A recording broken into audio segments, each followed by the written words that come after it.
Welcome back. We are going over to Mike Eppel, standing by at his business center, a.k.a. his basement. I think it's your basement? Yes, it is. It Home is. office. Okay, there you go. Good morning to you, Mike. How are you?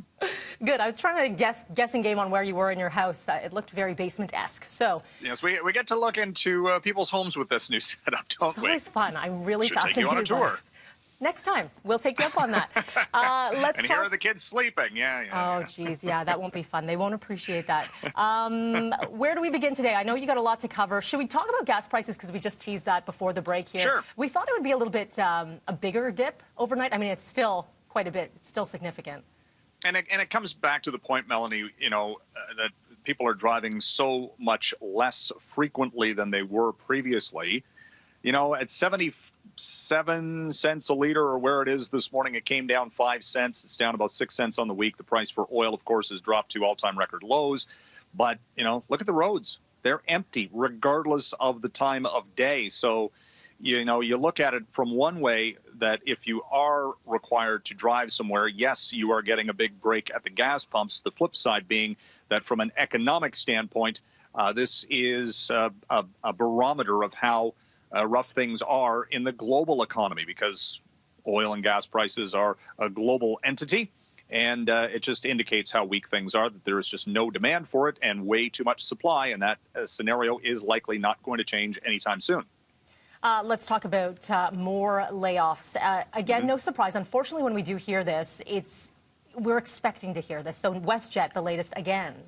I think the numbers out of the WestJet layoff announcement last night regarding the number of passengers this company is actually flying right now, it's less than 5% of how many passengers they were pre-pandemic.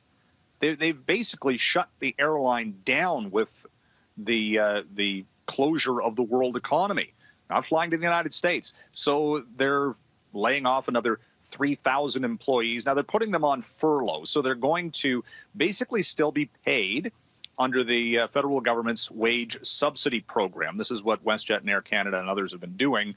It's a temporary layoff situation, but Ed Sims, the CEO, saying, we don't know when things are going to recover. So until that happens, they have to just basically just try to keep the lights on. And he was blunt. He said, there's just no work to do for the employees affected in this latest round of job cuts.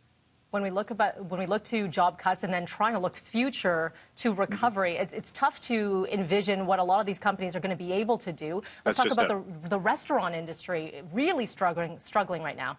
They put out a new survey this morning, Restaurant Canada, the lobby group, saying that if there is not some sort of rent relief or ostensibly more government assistance, 1 out of every 2 restaurants could close permanently if the pandemic shutdown goes on for 2 or 3 more months. They're all worried about rising debt loads. They got to pay the monthly bills. I mean, rent's coming due at the start of May here, coming up very shortly.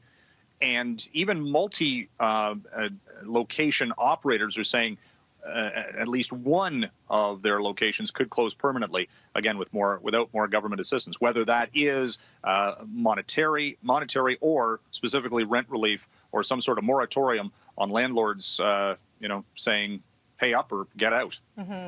Finally for you, so I know a lot of people are doing their Zoom meetings for conferences or maybe their little social gatherings. There was obviously the concern when it comes to security, and they're constantly updating. So what have they done now?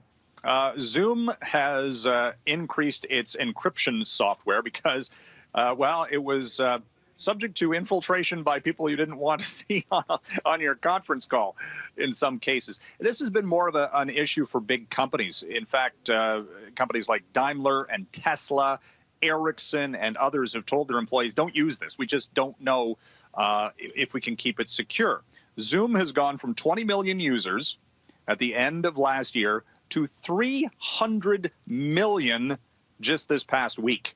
That is the exponential growth. And the company CEO has been blunt about it. He said, look, we were, our business was based on a model that was working with corporate IT for security. We didn't have this infrastructure in place, and they've had to scramble and have faced criticism because of that, circumstances being what they are. From an investment standpoint, it has been a huge winner on Wall Street. The stock has doubled just in the past couple of months, $150 a share US, and they seem to be tightening things up a little bit. So it'll be interesting to see if, in fact, the user base continues to grow. Yeah, pretty incredible here. It depends, I guess, on how long this goes. All right, Mike. That's just it. Thanks so much for your time today. Have a good one. Thank you.